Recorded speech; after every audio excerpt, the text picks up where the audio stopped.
పెళ్ళి అని చెప్పా కదా, అయితే హల్దీకి అయితే వచ్చాము. ఇదేం హల్దీ, కొట్టుకుంటానే ఉన్నారు బిందుల కోసం.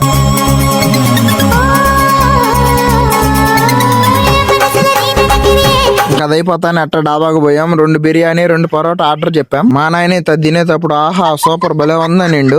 బిల్లు 800 అంటానే ఇచ్చి అదేం బిర్యానీ అదేం పరోటా అంటుండు. సడన్ గా చూసి పెళ్లి కొడుకు అనుకునేరు ఆయన మా నాన్న. ఏదో వీడియో తీస్తుండ్రు, ఆయన ఎవరు కట్ చేతులు కదిలిస్తున్నా కానీ ఏమి లేదు ఆడ. ఏదో ఒక రోజు కొడతారా. అందరం సెల్ఫీ దిగుదాం రండి అని ఫోన్ తీసాడు. తీరా చూస్తే డిస్ప్లే పోయింది. మా అమ్మ చెప్పులు పోయినాయి అంట. బాధ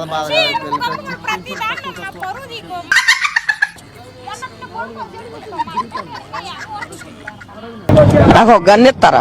ఒక పక్క పెళ్లి జరుగుతుంటే వాళ్ళ ఎవరితో చాట్ చేయని చేరిపోయా.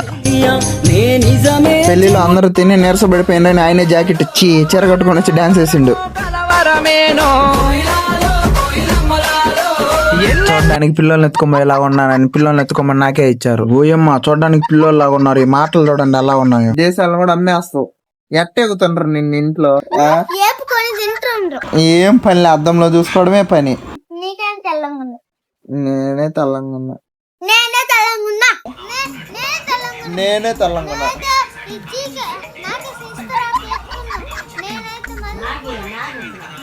నల్లంగా ఎట్టబుట్టినావు నువ్వు.